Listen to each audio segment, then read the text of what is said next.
One freezing night, a struggling single dad gave his only warm jacket to a woman shivering by the roadside. He never learned her name, but she never forgot his. Before we dive in, hit that subscribe button and drop a comment. Where in the world are you watching from? The alarm buzzed at 5:42 a.m., same as always, though it felt like Michael had only just closed his eyes. The cold had crept into the house overnight, slipping through the cracked windows and thin insulation like it had a personal grudge. He swung his legs over the side of the bed, feet meeting cold linoleum, with a wince. In the corner of the room, Emily was still curled up in her blanket cocoon, hair a tangled halo, hugging her stuffed rabbit like it could keep her warm. He didn't have the heart to wake her just yet. In the kitchen, the coffee machine coughed more than it brewed, spitting out a half cup that tasted like regret. Michael took a sip anyway, then packed Emily's lunch, 2 peanut butter sandwiches and a juice box, all stacked neatly inside a faded pink lunchbox she refused to trade for a newer one. "It's lucky," she'd told him once, and that was enough. Outside, the world was white and quiet, the kind of cold that makes you breathe shallow just to avoid the sting. He scraped the frost off the windshield with a laminated library card. His ice scraper had snapped in half last winter. The car groaned when he turned the key, but it started, barely. Emily joined him a few minutes later, bundled like a marshmallow in mismatched mittens and boots that were getting too small. She hummed as she climbed into the back seat, the way she always did when she sensed her dad was stressed. She never asked, she just filled the silence with something gentle. That's what made her different. As he backed out of the driveway, the gas light flicked on again. Michael sighed and tapped the dashboard like that might buy him more miles. It wouldn't. But he wasn't ready to panic just yet. Not with Emily in the car, not with a full day of repairs ahead. The kind of jobs that paid just enough to keep the lights on and the fridge half full. The road ahead shimmered with ice, every bump and slide a small prayer. He glanced at Emily through the rearview mirror. She met his eyes and smiled. "We'll be okay, Daddy," she said softly. And for a second he believed her. The shortcut was always a gamble. It saved Michael 10 minutes on a good day, but today wasn't one of those. The back road was narrow and patchy, with ice hugging the edges and fog curling up from the ditches like breath from something ancient. Emily sat quietly in the back, legs swinging, humming a tune she'd made up on the spot. Michael gripped the wheel, knuckles pale, hoping the sedan would hold out until town. Then he saw her. At first it didn't register, just a shape in the snow, a blur of white and shadow, but as he drew closer, his eyes focused. A woman, standing alone beside a stalled white coupe that didn't belong on roads like this. The car's hazard lights blinked uselessly into the mist, their rhythm oddly lonely. The hood was popped open, and the woman was pacing in small circles, arms wrapped tightly around herself, hair pulled back in a ponytail that had loosened in the wind. No coat, no gloves, just heels sinking into slush and a phone held to her ear like it might magically fix the problem. Michael slowed the car to a crawl, debating. He was late. The gas light was blinking, but something about the way she looked, lost but too proud to show it, hit him harder than he expected. He pulled over, rolling the window down just enough to be heard. "You need help?" She turned sharply. Her eyes were striking, clear, sharp, but rimmed red from the cold. "Roadside assistant says at least an hour," she said, lowering the phone. Her voice was smooth but frayed at the edges. Michael opened his door without another word. The wind bit at him immediately. He shrugged off his jacket and walked toward her, ignoring the shock on her face as he draped it over her shoulders. "It's freezing out here," he said. "Sit in my car with the heat on. I'll take a look under the hood." She blinked at him, stunned. "But what about you?" He managed a tired smile. "I've been colder." And with that he bent over the engine, sleeves rolled, breath fogging in the air, while behind him the woman in his jacket watched like no one had ever done something like that for her before. The jacket was old, frayed at the cuffs, A faded stain on the left sleeve, zipper that stuck halfway up. Michael had owned it since before Emily was born. It wasn't pretty, but it was warm. It had seen more winters than he cared to count, patched once by his late wife and again by Michael himself after a run-in with a loose belt under a truck hood. That jacket had history. It smelled faintly of engine grease and coffee. But he didn't hesitate. The moment he saw her shivering in that paper-thin blouse, arms locked around herself like a shield, he pulled it off his back and offered it without a word. She blinked at him, like kindness was foreign. "Are you sure?" she asked, voice low, uncertain. Her breath came out in short clouds, lips starting to lose their color. "You'll freeze out here," he said simply, draping it over her shoulders. "I'll be fine." It swallowed her frame, sleeves hanging past her fingers. She tugged it close anyway, like it might anchor her. Michael didn't ask what her name was or what she was doing out here on this road alone. He didn't ask why a woman driving a six-figure car didn't have a coat. It wasn't his business. What mattered was getting her warm and safe until help arrived. "I've got a daughter," he said suddenly, pointing toward the running car. "She's in the back seat. Heat's on. Go sit with her if you want. I'll stay out here." The woman hesitated, then nodded slowly and walked toward the car. Michael watched for a beat before turning back to the engine, lifting the hood with a grunt.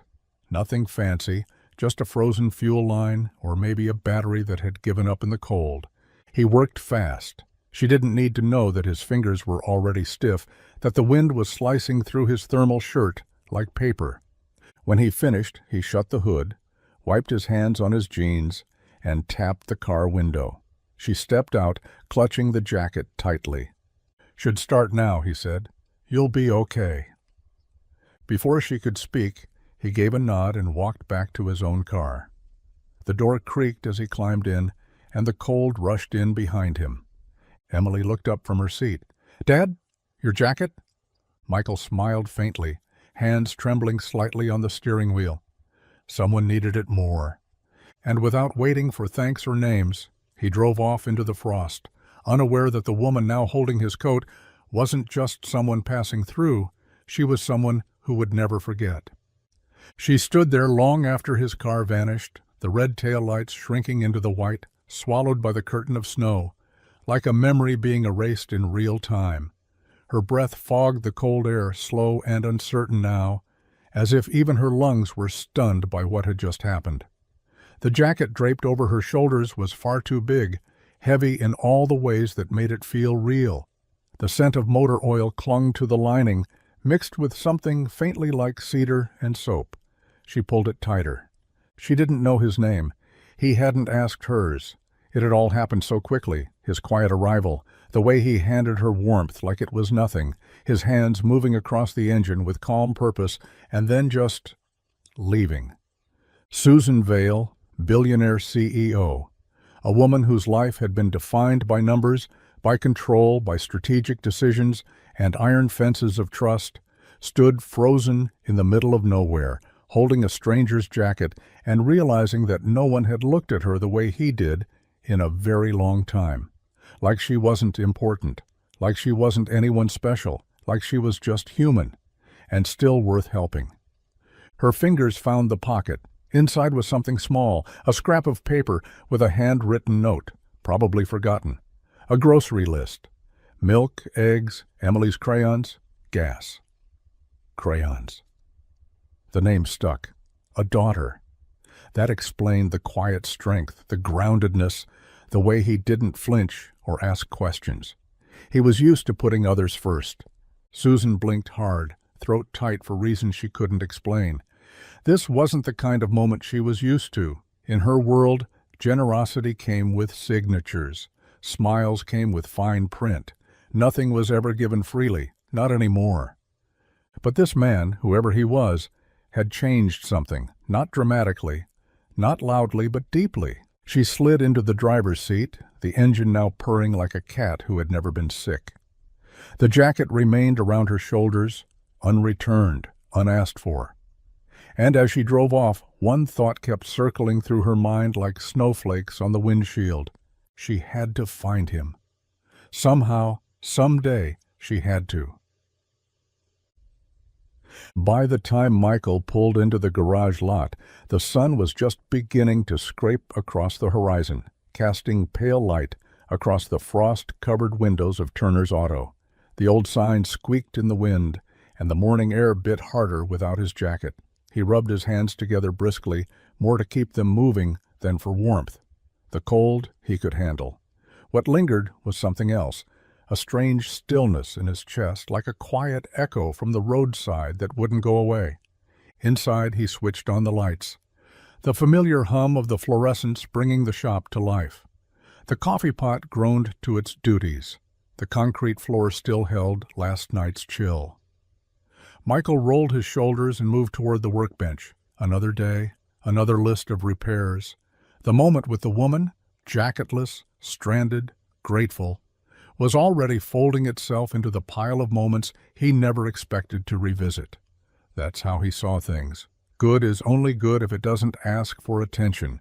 He hadn't asked her name. He never thought to. Didn't offer his either. It didn't seem necessary. She needed help, and he gave it. That was the whole story. No need for thanks, no need for recognition.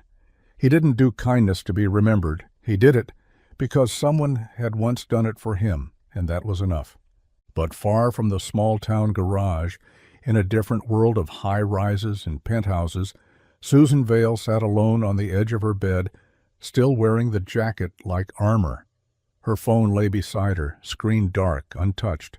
For the first time in years, she didn't know what to do.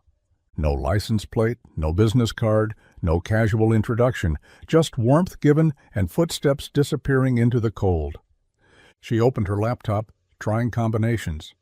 Turner's Auto, small-town mechanic, daughter named Emily. Nothing solid. It was like trying to find a ghost using a memory. She closed the lid slowly and looked down at the jacket, folded in her lap, fingers brushing the seam.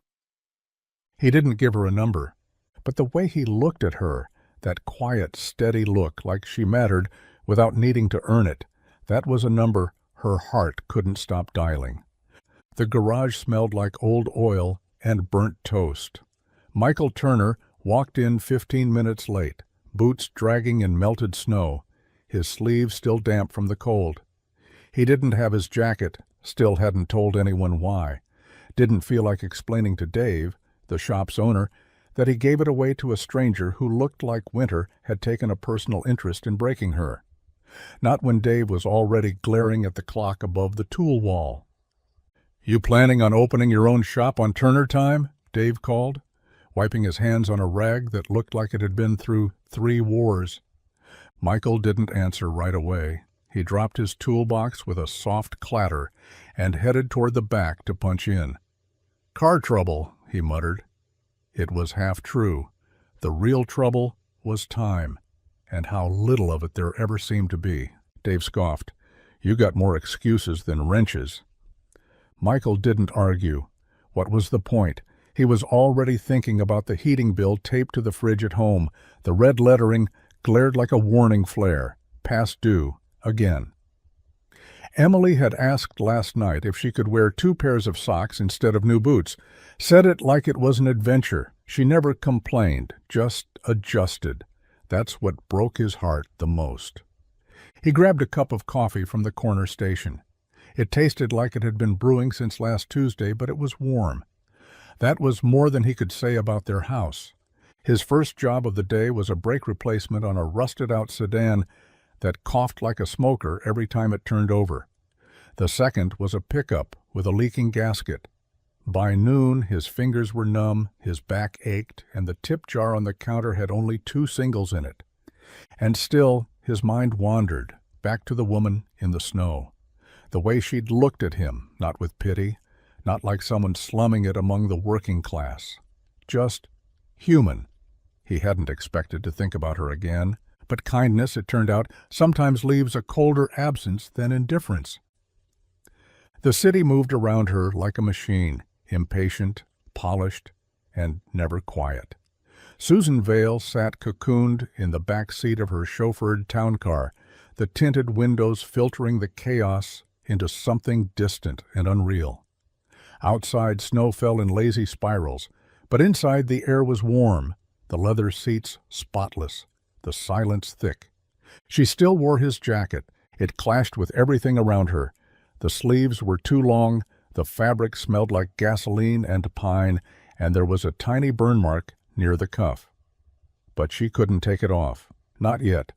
Not when her fingers kept finding the faint thread of a name stitched just inside the lining. Turner's Auto. She traced it with her thumb over and over again, memorizing each letter like it held the code to something ancient. It wasn't a business card. It wasn't a contact. It was the only thread she had in a world where people usually handed her resumes just to breathe near her. But he hadn't asked her name, hadn't wanted anything, and that had shaken her more than she cared to admit. Her driver, Mark, glanced in the rear view. "Everything all right, Miss Vale?" Susan didn't answer right away. She was staring out the window at the cold city street, where a man in a tailored coat rushed past a homeless woman without even turning his head. She finally spoke. "Do me a favor, Mark." "Of course." "Find every Turner's Auto in a 100-mile radius. I want names, addresses, anything you can get." He blinked. "You want me to call garages?" She nodded, her voice soft but sharp around the edges. "And don't tell them who's asking."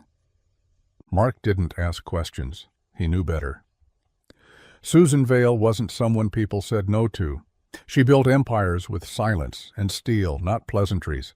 But now, tucked into a jacket that didn't belong to her, chasing a man who never asked who she was, she felt more out of control than she had in years, and for reasons she couldn't explain, not even to herself. She didn't hate the feeling. Susan sat cross-legged on her king-size bed, laptop balanced on her thighs, city lights flickering through the floor-to-ceiling windows like distant fireflies. The penthouse was silent except for the hum of the heating system and the occasional clink of ice melting in the untouched glass of scotch beside her. Her assistant had sent over a neatly organized list of Turner's Auto shops within driving distance, but none of them rang a bell. None had the right vibe, and none were him. She typed it again. Turner's Auto Mechanic winter coat, daughter crayons grocery list. Her search engine practically sighed at the request, tossing back irrelevant results.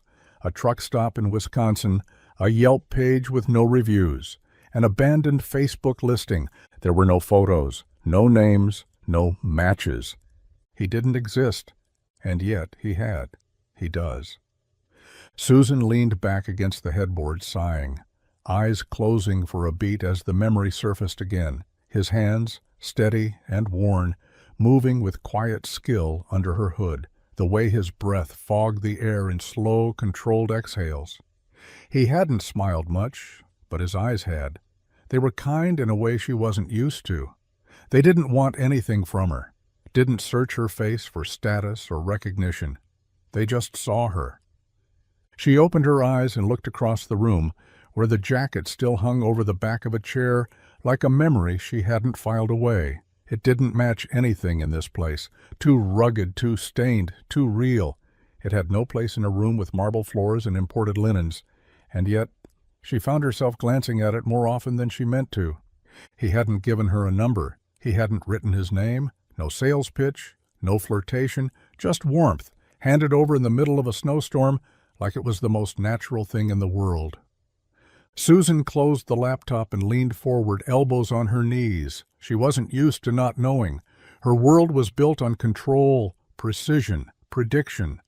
But now she was chasing a ghost in work boots. She didn't even know his name.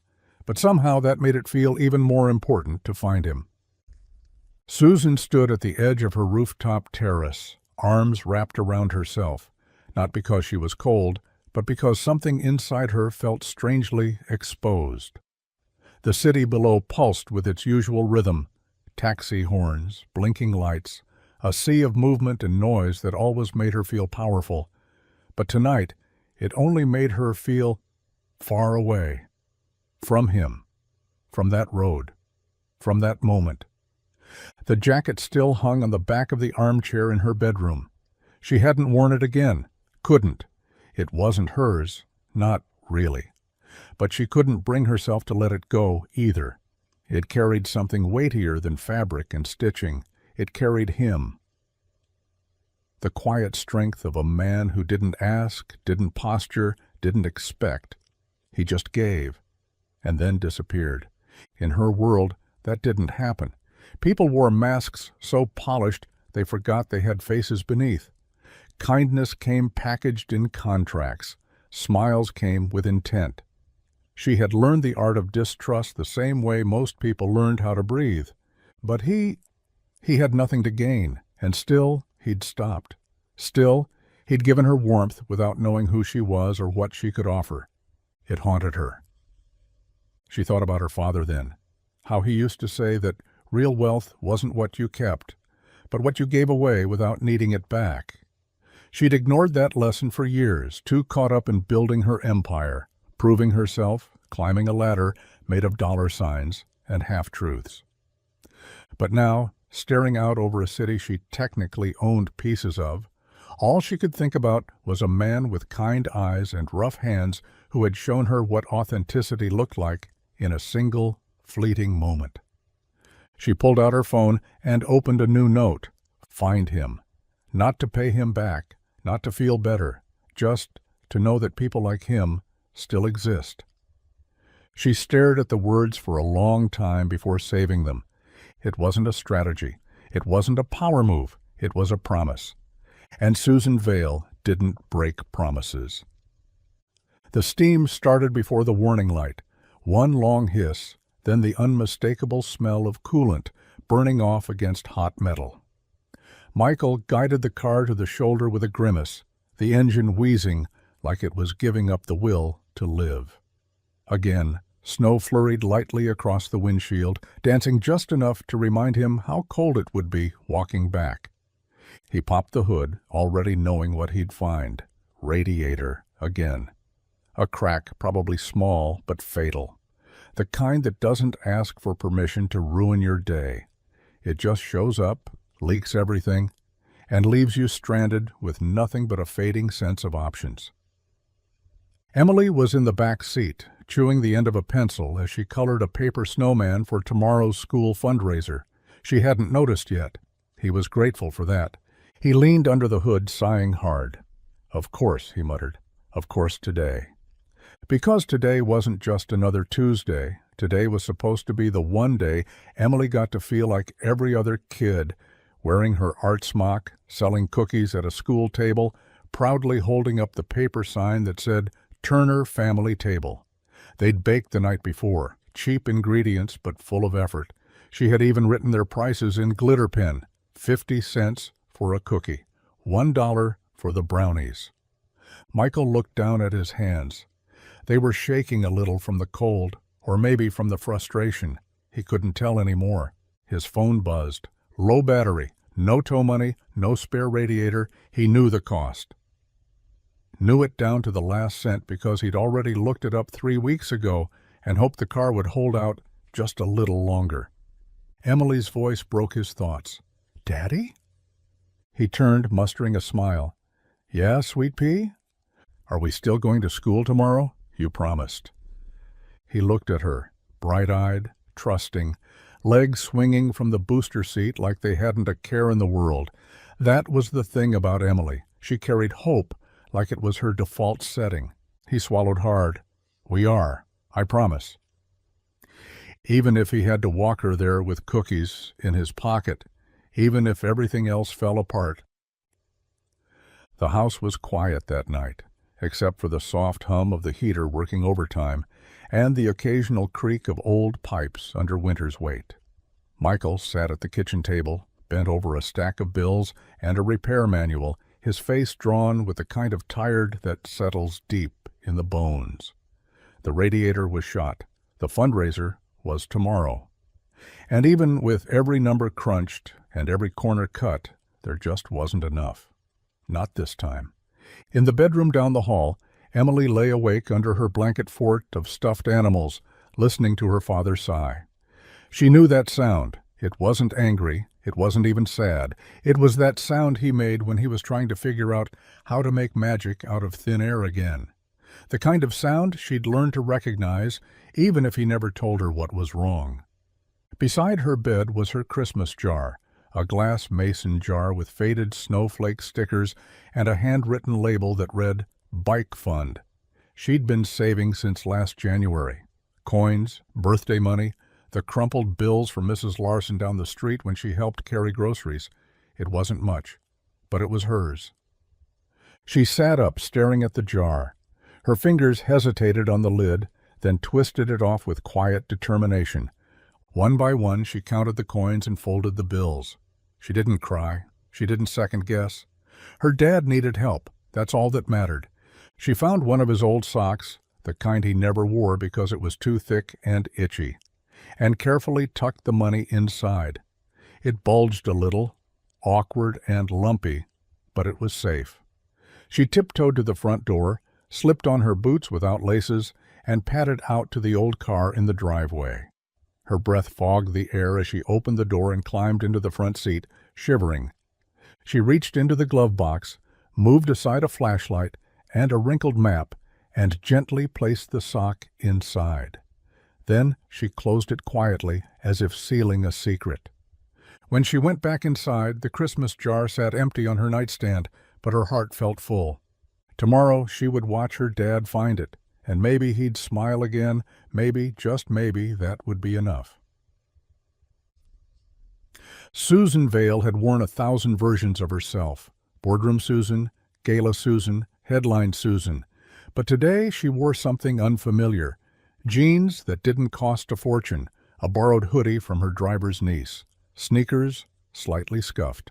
No foundation. No lipstick. No entourage. She left her phone in the glove box and told Mark not to follow. "If you see me on fire," she said flatly, "then you can intervene." He'd laughed. She hadn't. She started at the edge of the map and worked her way inward, town after town, garage after garage. Some were sleek operations with espresso machines in the waiting room. Others were nothing more than converted barns with oil-stained driveways and hand-painted signs. Each time she walked in with the same line. "Hi, I'm looking for someone named Turner, works on cars, might run his own place." Most shrugged. Some asked if she was selling something. One offered her a job. No one recognized the man in her memory, the one with kind eyes, steady hands, and a daughter who colored quietly in the back seat. By the 5th stop, her patience frayed. The heels of her palms ached from gripping the wheel. She hadn't eaten since morning. Her reflection in a gas station window startled her. A woman stripped of armor, red-nosed and tired, hair pulled back in a loose braid that was starting to fall apart. But still. She kept going. It wasn't about returning the jacket anymore, not really. It wasn't even about saying thank you. It was about finding the only moment of real she'd had in months, maybe years. And with every small-town detour, every awkward conversation with grease-streaked mechanics who gave her sideways glances, she felt something unfamiliar chipping away at the walls she'd spent her life building. Humility. She wasn't used to needing help. She wasn't used to asking. But he had helped her without question. The least she could do was return the favor. So she circled the next dot on the map with a tired sigh and whispered under her breath, "One more." And then one more after that. It wasn't on the main road. She almost missed it, just a rusted piece of metal barely hanging from a bent post, half hidden behind a row of snow-heavy pine trees. The words were faded but unmistakable. Turner's Auto. The paint had chipped away in most places, and the T looked more like a crooked 7, but it was there, real, standing like a stubborn relic from another time. Susan pulled over and parked on the gravel shoulder, tires crunching through a thin layer of ice. Her hands trembled slightly as she turned off the ignition, not from cold, but from something she wasn't used to feeling, uncertainty. The shop was small, weathered siding, a bay door that had seen better decades. A single window with a hand-painted "Closed for Lunch" sign swinging lazily in the breeze. There was no fancy branding, no glossy decals, no curated image, just a quiet place doing honest work. She sat in the car and stared at it, unsure what to do next. Her reflection in the rearview mirror looked back at her, hair wind-tossed, lips bare, eyes shadowed with anticipation, and something she didn't want to call hope. Could it really be him? After all the dead ends, the polite no's, the looks of confusion when she'd mentioned Turner, this felt different. This felt like the right kind of quiet, the right kind of humble, the kind of place a man would run who would give a stranger his only jacket and disappear before taking credit. She stepped out, boots sinking slightly into the half-melted slush. The cold hit her immediately, but she didn't mind. The air here smelled like pine and diesel, like something grounded. She walked up to the door and peered through the fogged glass. Tools lined the walls, a child's crayon drawing taped to the cash register, a photo of a little girl in rain boots beside an old truck. Susan's heart skipped. She stepped back, folded her arms, and leaned against the hood of her car. So this was it. She was finally here. And for the first time in a long time, she didn't know what she was hoping for, only that she was hoping. The bell above the garage door gave a tired jingle as it swung open. Michael stepped inside with snow still clinging to his boots and Emily's purple lunchbox tucked under one arm. His shoulders sagged from the weight of another rushed morning, the busted radiator, the late start.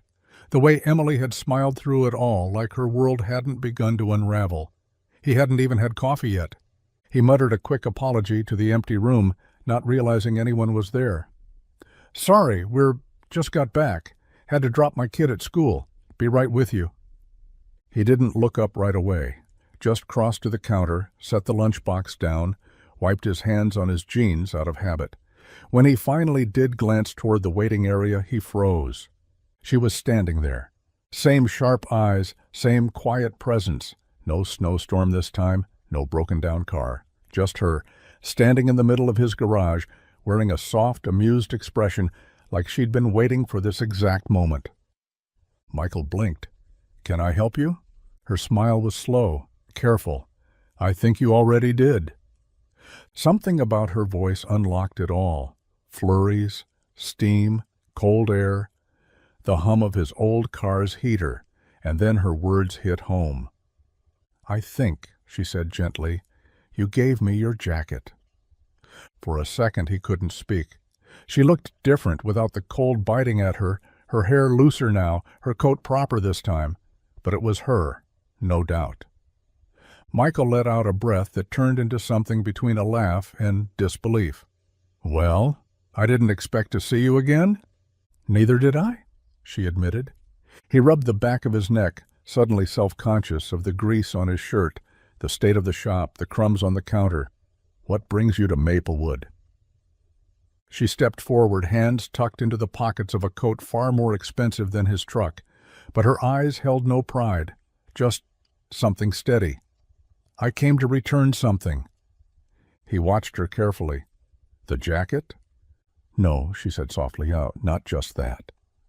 And Michael, for the first time in a long time, felt the ground shift under his feet, not in panic, but in possibility. The coffee was cheap and overbrewed, but it was hot, and that was enough.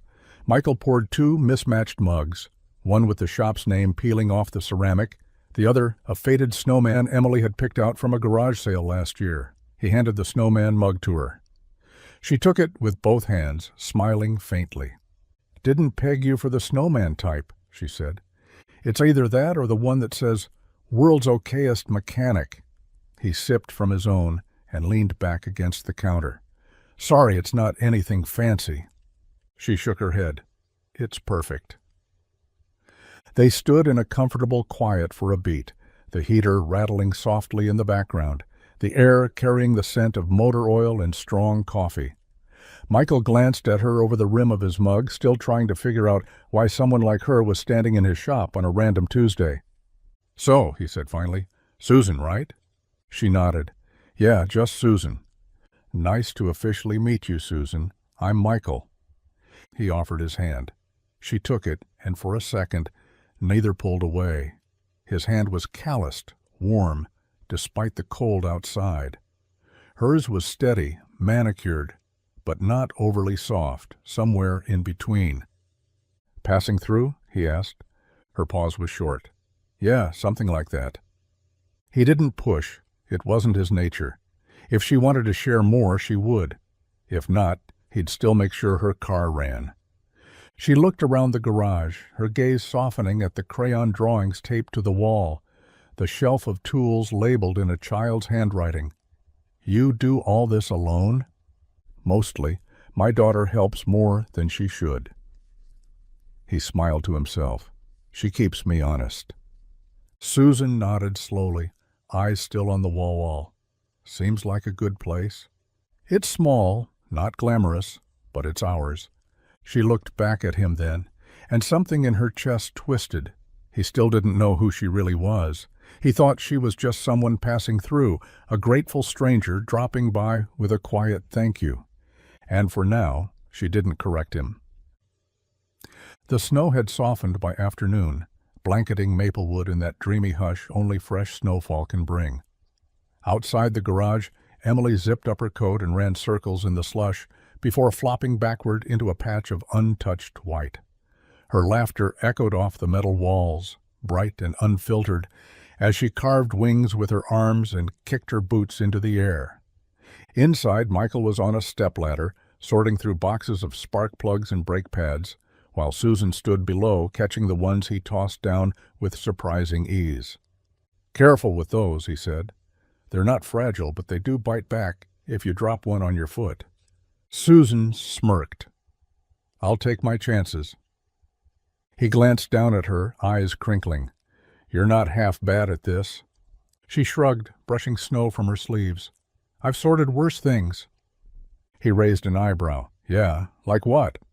"Boardroom egos, quarterly projections, family trust lawyers."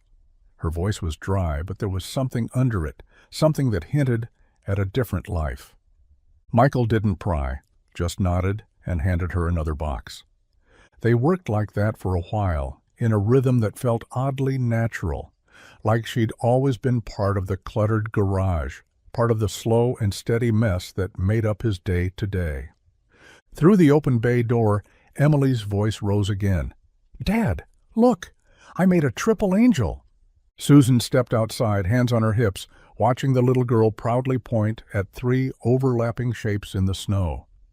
Emily looked up at her and grinned. "Want to make one?" Susan hesitated. "I'm not really dressed for it." "That's okay," Emily said. "Snow angels don't care what you wear." And before she could argue, Emily flopped down again and waved her arms in wide, joyful strokes. Susan laughed. It startled her how easy it was, how warm it felt despite the cold. She caught Michael watching her, a small smile tugging at the corners of his mouth. For a moment it all felt simple, like maybe this was what she'd forgotten, how to laugh without planning it, how to feel without explaining it. And buried somewhere deep in her chest, something ached in the most unfamiliar way. As the sun dipped low behind the snow-covered rooftops of Maplewood, the garage took on a golden glow, softened by the dusty windows and the hum of the old space heater clicking in and out. Michael wiped his hands on a towel, oil-stained and tired, but content in the quiet sort of way that came after a day of honest work.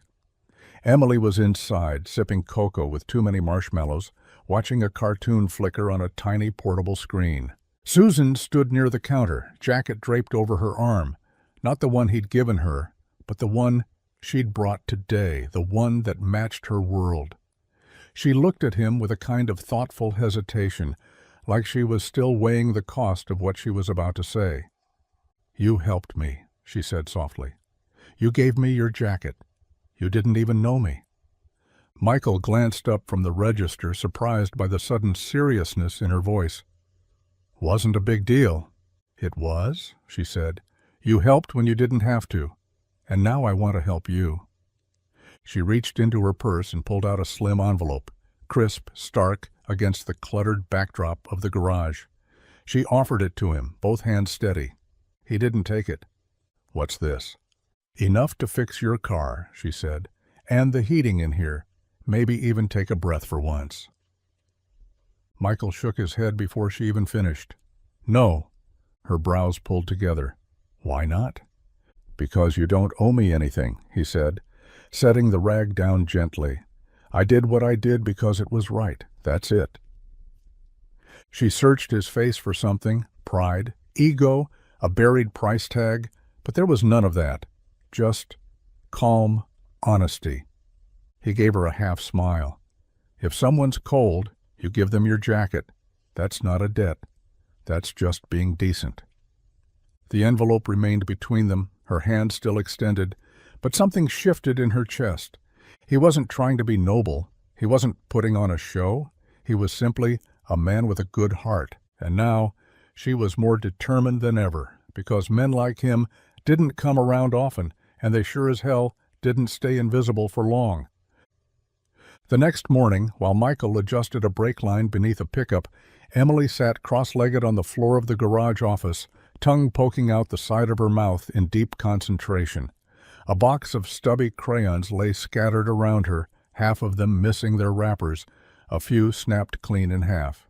She'd been unusually quiet, except for the occasional hum of a tune only she seemed to know.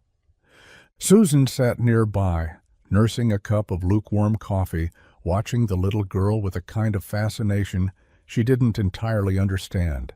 Emily was so focused, so intent, and so sure of what she was doing. There was no hesitation in her lines, no second-guessing, just full, fearless expression. Finally, Emily looked up and smiled. "I made something for you." Susan set her cup down. "You did?" Emily stood and walked over, holding out the paper with both hands, like it was something sacred. Susan took it carefully. The drawing was bright and wild and messy in all the best ways. Splotches of red and green and yellow, little stick figures with huge smiles. One had a ponytail, one had dark hair, and a wrench in his hand. In the background, there was a sun that seemed far too big for the sky, and little hearts floated around the top. "That's you," Emily said, pointing. "And that's my dad. You're helping each other, like superheroes." Susan's throat tightened unexpectedly. "It's beautiful," she said, and she meant it. Emily beamed. "You can keep it if you want." Susan folded the paper gently, as if it were a treasure map, and tucked it into her purse between a leather wallet and a gold-plated pen she hadn't used in months. "Thank you, Emily," she said. "I'll keep it safe." And she did, because in a world full of contracts and boardrooms and strategic partnerships, no one ever handed her something just because they wanted her to smile. No one ever made her a superhero in crayon. Until now. The elevator opened with a soft chime, and Susan stepped into her penthouse, the one with panoramic views of the skyline and imported marble floors that gleamed beneath her heels. It was quiet, always quiet. The kind of stillness that once felt powerful now pressed in around her like a sealed glass case. She slipped off her shoes by the door, her steps echoing as she crossed the grand living space. Floor-to-ceiling windows revealed the glowing pulse of the city below, distant, dazzling, and completely impersonal. She could see everything, but nothing inside felt like hers. She didn't turn on the lights. The city's glow was enough. The jacket was still with her, Michael's jacket. Frayed cuffs, broken zipper, faint smell of motor oil, and cold air. She held it for a moment, unsure what to do. Then she crossed the room to a single armchair by the fireplace, unused, pristine, more decorative than functional, and laid the jacket across it, carefully, reverently, like it was something sacred. She stood there staring at it, arms folded against her chest. It looked so out of place, worn and real in a room curated to perfection.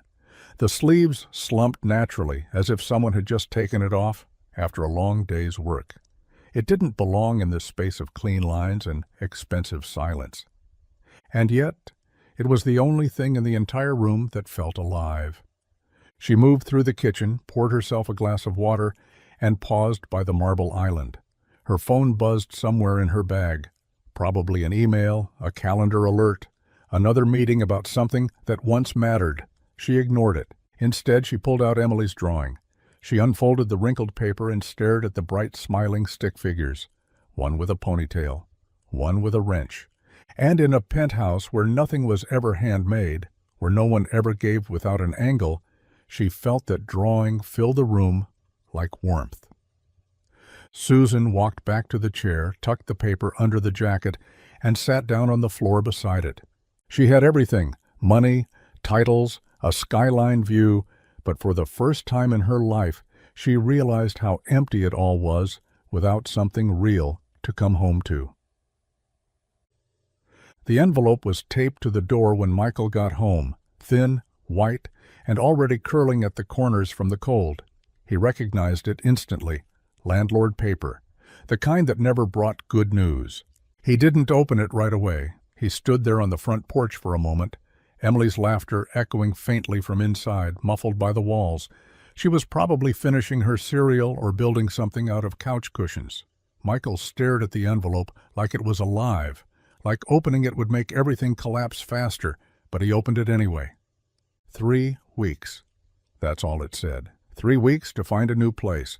3 weeks to somehow pull together first, last, and deposit for a town where even rundown rentals were climbing past what he could afford. He sat on the stoop, the paper heavy in his hands. Snowflakes drifted onto the envelope like they were trying to soften the blow, but it didn't help.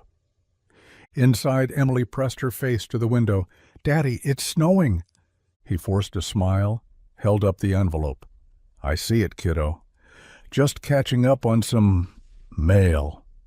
She waved at him and disappeared again, her footsteps a chaotic patter across the floor. That night at the garage, things didn't get any better.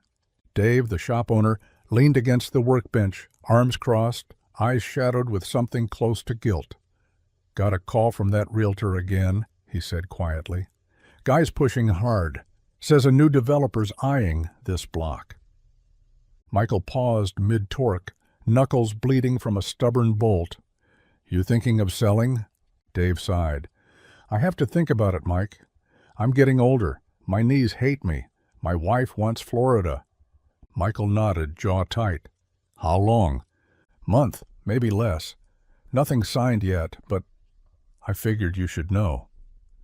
Back at home, Michael tucked Emily in and sat by her bed longer than usual. She curled into his side, whispering something about her cookie table for the fundraiser. He nodded, even as his chest pulled tight. Roof over their heads, job on the line, bills stacking like bricks on his back. He'd lost everything once before, and now it felt like the storm was circling again. The chime above the garage door rang again, low and lazy, as Michael wiped his hands on a rag and looked up, ready for a walk-in oil change, or maybe someone with a snowed-in battery. He wasn't ready for her. Not again, not this soon. Susan stepped through the doorway, bundled in a wool coat this time, but still holding that same calm air. She smiled, casual, like this was just another errand on a snowy afternoon. But her eyes flickered, searching his face for something: recognition, permission, maybe even curiosity. Michael blinked. "You having more car trouble?" She glanced over her shoulder as if to check that her luxury SUV was still parked out front. Something like that. He raised an eyebrow, wiping grease from his knuckles. "Funny how that keeps happening." She tilted her head, smirking. "Maybe I just trust your work." Michael chuckled, but something about her presence felt different this time, like she wasn't just here to chat or return a favor. There was a weight to it. She walked deeper into the garage, carefully stepping over a coiled air hose. "Actually, I wanted to ask you something." Michael nodded slowly. "All right." "I have a team," she started, "that's testing performance engines. Quietly. Off the radar. It's not your standard corporate thing. It's small, honest work. We're looking for someone who knows engines, who's good with people, and who doesn't panic when things get complicated." Michael leaned against the counter, crossing his arms. "And you thought of me." "I haven't stopped thinking about you, Michael," she said plainly. "You gave me something when I needed it. Now I want to offer you something in return, not a favor, a job, real pay, real future." He frowned, searching her face. "Why me?" "Because you're the kind of man who gives away his only jacket without blinking." She stepped closer. "That's the kind of person I want in my world." Michael didn't speak for a long moment. The heater clanked in the background. Outside, snow slid from the roof in a slow, quiet sheet. And somewhere beneath all the noise, something cracked open in him. Not doubt, but a whisper of what if. A job, a way out. Maybe even a beginning. Michael sat at the kitchen table staring at the business card Susan had left behind.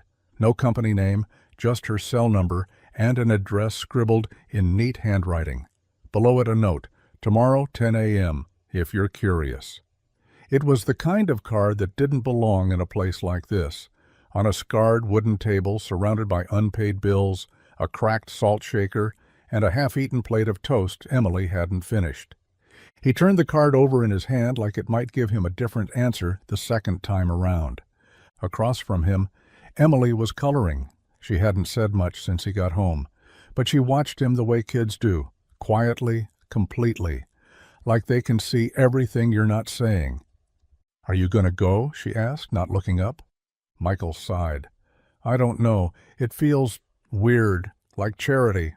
Emily paused, pressing her crayon harder than usual. "Is it still charity if you earned it?" He didn't answer. He didn't know how. She glanced up then, all freckles and softness. "You always help people, Daddy. Maybe it's okay to let someone help you back." That landed harder than he expected. He looked at her, really looked at her, the boots too small for her fast-growing feet, the lunchbox she had filled with a half-pack of Oreos to share at school tomorrow, the drawing taped to the fridge with him and her standing under a rainbow that said "My hero." She was growing up in a world that kept asking for more than he had to give. And still, she believed in him like it was a fact, like sunrise. Maybe it was okay to let someone help. Maybe it wasn't about pride anymore. The next morning, he stood outside the address written on the card, an unmarked building on the edge of a quiet industrial park. His boots were clean, his shirt tucked in. Emily had straightened his collar before he left, grinning the whole time. "You look like a superhero undercover," she'd said. He took one breath, then another, and then he stepped through the doors not knowing what waited, but knowing he couldn't not try. Michael had never seen a building like this up close before. Sure, he had driven past a few glass towers on road trips or while hauling parts into the city, but standing at the foot of one, this one, was a different thing entirely. It stretched into the sky like it had something to prove, all reflective angles and pristine edges, like a spaceship landed in a city block. He walked through the rotating glass door, boots echoing against the marble floor so polished it felt like he was walking on ice. The lobby alone was bigger than his entire garage. A massive sculpture, some twisted piece of metal art, spiraled near the entrance, and people in tailored suits floated past him like they were late for meetings that decided the fate of planets. Michael adjusted his collar, which felt stiffer than usual thanks to Emily's enthusiastic ironing, and made his way to the front desk. A woman with a headset and a smile that didn't quite touch her eyes greeted him. "Name?" "Michael Turner," he said, trying not to sound as out of place as he felt. I think it's an interview?" She typed something quickly, then nodded. "You're expected, 44th floor. Take the executive elevator, just past security." Executive elevator. That alone made him pause. He nodded his thanks and headed across the lobby, passing a wall of screens displaying market tickers, company announcements, and ads for electric vehicle innovations he couldn't afford to look at, let alone buy. The elevator whooshed open, and he stepped inside. Mirrors on every wall, a touch screen instead of buttons. He tapped 44 and watched the doors glide shut with a soft sigh. By the time the elevator stopped, his heart was beating harder than he wanted to admit. The doors opened to a wide hall, bathed in natural light and silence, the kind of silence only money could afford. A woman in a crisp suit waited for him. "Mr. Turner?" He nodded. "Right this way." He followed her into a sleek boardroom where the walls were glass, the chairs were leather, and the view stretched endlessly across the city skyline, and still He had no idea Susan Vale owned every inch of it.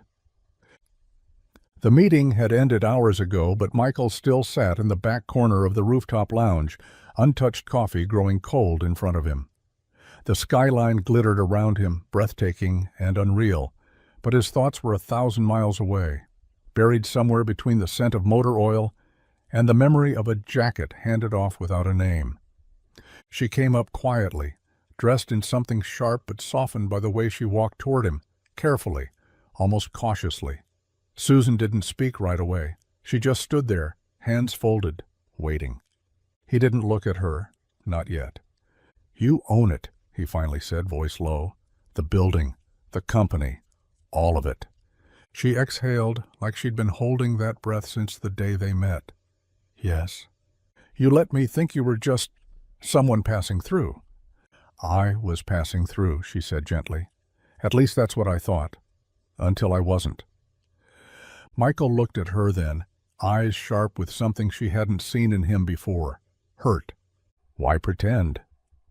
The question landed harder than she expected. "I didn't mean to lie," she said.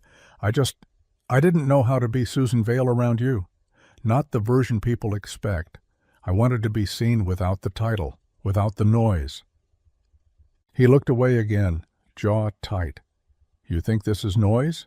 This job, this offer? You handed me a future like it was nothing, but it isn't nothing, not to me. It's everything." "I know," she said softly. "That's why I wanted to give it to someone who deserved it." He stood up then, slowly, coffee forgotten. "You should have told me. I was afraid you'd pull away." He met her eyes, tired, disappointed, searching for the girl from the snow. "Looks like you were right." And with that he walked past her, footsteps echoing across the polished floor.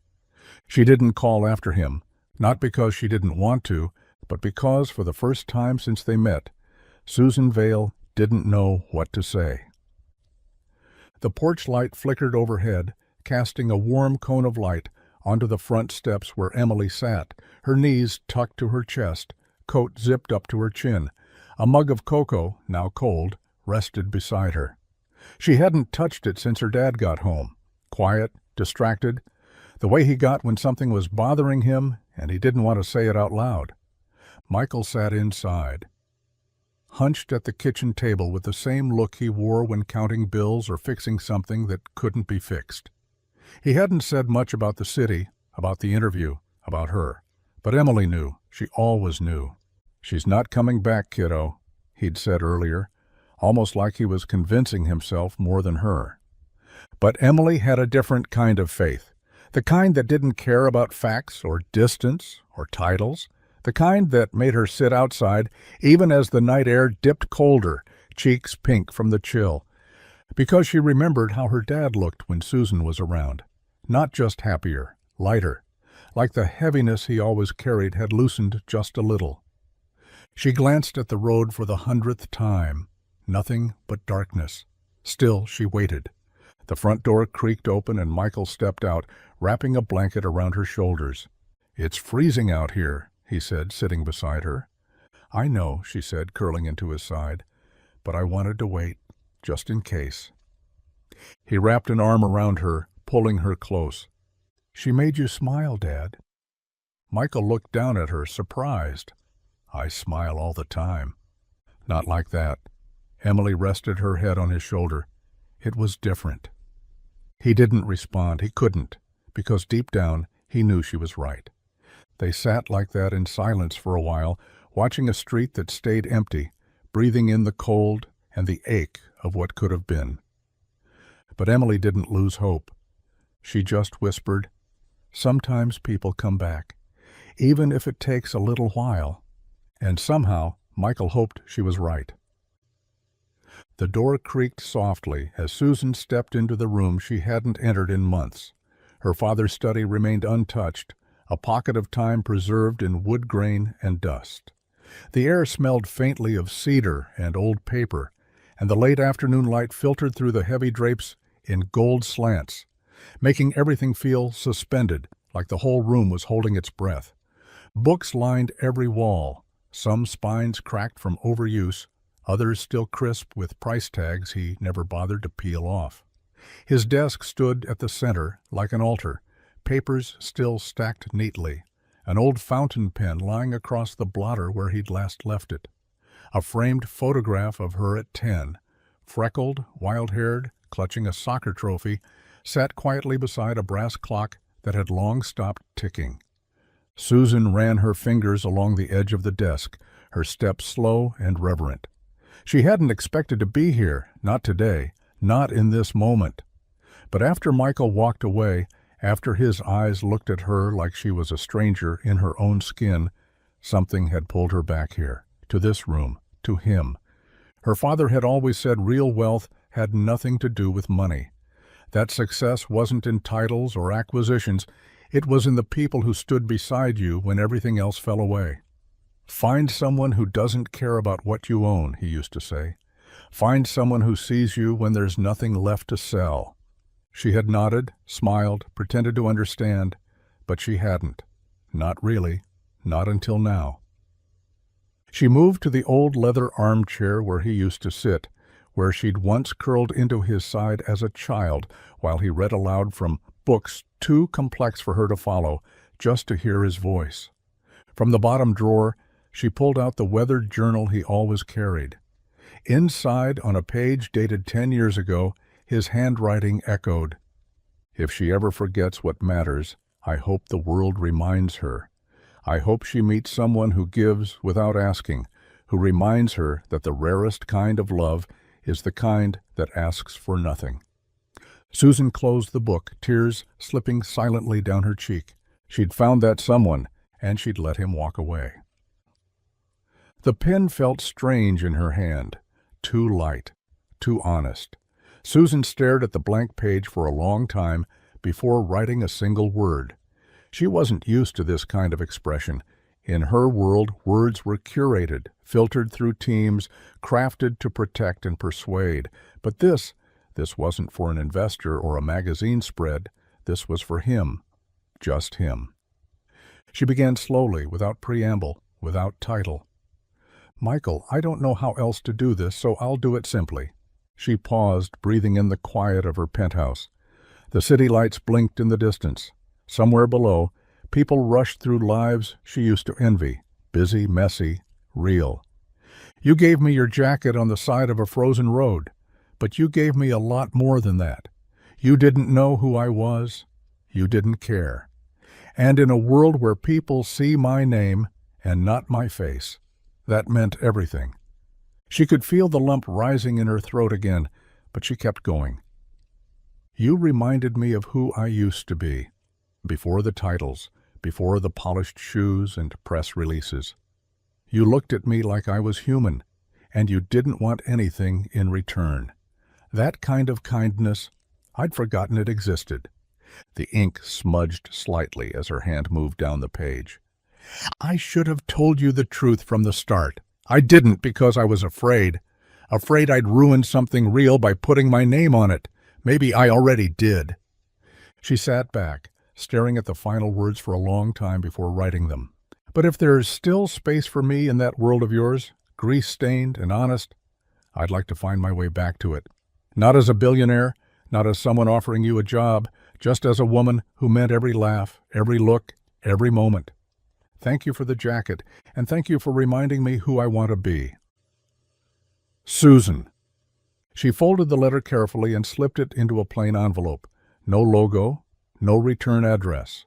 Just his name, written in her own unsteady hand, and for once that felt like enough. The snow had started falling again by the time Susan reached the edge of Maplewood. Not a blizzard this time, not the angry kind of storm that buried roads and silenced towns. This was gentler. The kind that blanketed the world in silence and possibility. The kind that didn't just fall. It returned. Soft, steady, familiar. She turned off the main road, her SUV rumbling down the same route she'd taken weeks before, back when she was running from herself more than to anything. But this time felt different. No disguise, no rehearsed excuses, no pretending to be someone else. This time she came back knowing exactly what she wanted, and exactly who she wasn't trying to impress. Turner's auto appeared through the drifting flakes, humble and still. The lights were on inside, casting a warm glow through the windows. Someone had shoveled the walk, and a child's snow angel lay carved near the side of the building.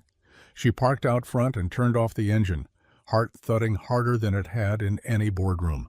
For a moment she just sat there, letter on the passenger seat beside her, hands wrapped tightly around the steering wheel. The nerves weren't from fear, they were from hope. A fragile, foolish hope that maybe, just maybe, he hadn't locked the door on what they started. She grabbed the envelope, stepped out into the snow, and crossed the lot. Her heels crunched softly with each step, and by the time she reached the door, flakes had started catching in her hair. Inside, Michael was hunched over a workbench, back to the door, elbow deep in a carburetor. Emily was sitting in the corner coloring something new, her feet swinging beneath the stool. The bell chimed. Michael turned. His eyes met hers. And for a moment, neither of them said a word. Susan took one breath, stepped forward, and set the envelope on the counter between them. "I didn't come back to fix a car," she said, voice quiet but steady. "I came back to see if there's still room for me here." Outside, the snow kept falling. Inside, Michael just looked at her. No smile, no frown. Only the look of someone realizing the thing he didn't dare hope for had returned. The sun had barely risen when Michael pulled into the lot, expecting another quiet morning of busted transmissions and underpaid hours. But something was off. The for sale sign that had been staked near the fence for weeks was gone. No notice, no warning, just gone. He stepped out of his truck, cautious, almost uneasy. The garage looked the same, peeling paint, crooked gutters, the lingering scent of diesel. But something in the air had shifted.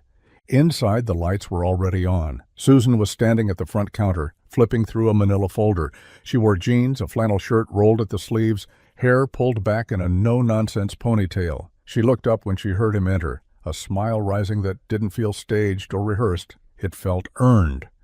Michael raised an eyebrow. "You lost again?" Susan held up the folder. "Not this time." She set it down and turned it toward him. Pages of legal documents, closing paperwork, a deed. He stared at it, slow to process. "What is this?"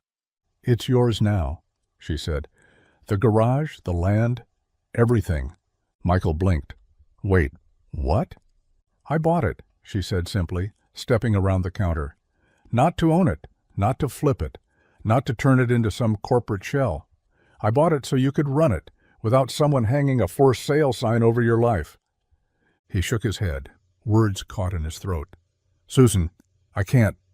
"You can," she interrupted gently. "You've already been doing it. All this time, with scraps and stress and kindness, most people forgot how to give. Now you don't have to do it alone." Michael looked at her, really looked, past the flannel and the calm tone. What he saw was a woman who hadn't just come back. She'd chosen to stay. "Why?" he asked softly. She smiled. "Because I want to build something honest. And I can't think of anyone better to build it with." Silence settled between them for a moment, steady, grounding. Then Michael reached out, took her hand, and held it like it meant something, because it did. And just like that, a new chapter began. Not polished, not perfect, but real. The office smelled like fresh paint and sawdust, a quiet promise of something new built on something old. The counters had been refinished, the cracked tiles replaced, the lights brighter, but still soft. It looked different, but not unrecognizable, like a place that had been allowed to grow up without losing its soul. Michael stood by the doorway, wiping his hands on a clean rag, glancing around with quiet awe. It was still his garage, still his rhythm, but now the roof didn't leak, the heater didn't rattle, and the future didn't feel like a gamble he couldn't afford to lose. Emily darted past him, dragging a stool behind her. "It's done," she called. Come see." Susan was already inside the office, standing next to the wall they'd left bare on purpose. A single spotlight beamed down onto the newest and strangest addition to the space. Behind the glass frame, stitched at the shoulders and worn at the sleeves, was the jacket, the same one Michael had handed her on the side of the road, the same one that had no business surviving this long, but somehow had. She had it cleaned, but not restored. The stains were still there, the little tear by the pocket, the faded thread in the collar. It was real, and now preserved like a relic. Beneath it, mounted to the frame, was a simple bronze plaque, 4 words, engraved clean and sure, given freely, changed everything. Michael stared at it for a long time, something swelling in his chest that he didn't know how to name. "You did that," Susan said quietly, stepping beside him. That moment, that choice. It was the hinge the whole door turned on. He exhaled slowly, hand grazing the glass. It was just a jacket. "No," she said, her voice full. "It was the first thing anyone gave me in years without expecting something in return." Emily grinned up at them, proud of the reveal. Now everyone will know. And maybe that was the point. Some stories didn't need shouting. They just needed a place to live. The snow had melted into puddles that reflected the late afternoon sun, and the air held that strange in-between feeling, where winter still whispered, but spring was learning to speak.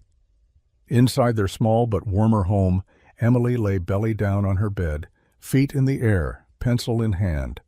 Her journal was open, the pages filled with looping letters, little doodles in the margins, and words only she would ever read. She chewed the eraser for a second, then wrote slowly, carefully, like the thought had been waiting for the right day to be put down. "Dad looks happy again." She underlined it once, then again, just to make sure the world knew she meant it. Down the hall, Michael was laughing, a real laugh, the kind that didn't carry worry in the back of its throat. He was fixing something under the sink, Emily couldn't tell what, and Susan was sitting nearby on the floor with a toolbox in her lap, passing him the wrong tools on purpose just to hear him groan. They sounded like a family, not the perfect kind, the real kind. Emily smiled as she added a small drawing beneath her sentence, a tiny stick figure with a wrench in one hand and a heart in the other. She remembered the harder nights, the cold ones, the quiet dinners, the way her dad used to stare at the front door like he was waiting for something that never came. But now he didn't sit in silence anymore. He talked. He smiled without forcing it. He let Susan tease him, and sometimes he even teased back. For once, life didn't feel like something they were surviving. It felt like something they were building, and Emily, wise beyond her years, knew not every kid got to see their parent happy. Not really happy. Not the kind that shows up in their eyes when they think no one's watching.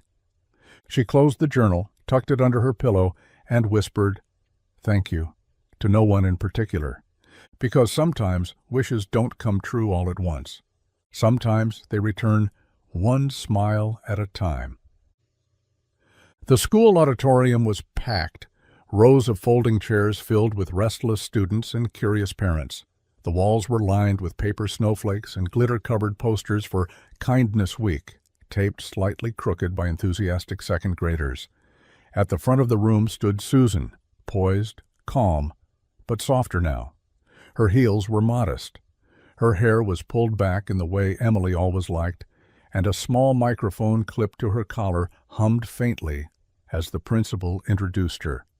She stepped forward as the applause faded, scanning the sea of young faces before landing on one in the front row, Emily, now 13, sitting straight and proud, a knowing grin tugging at the corners of her mouth.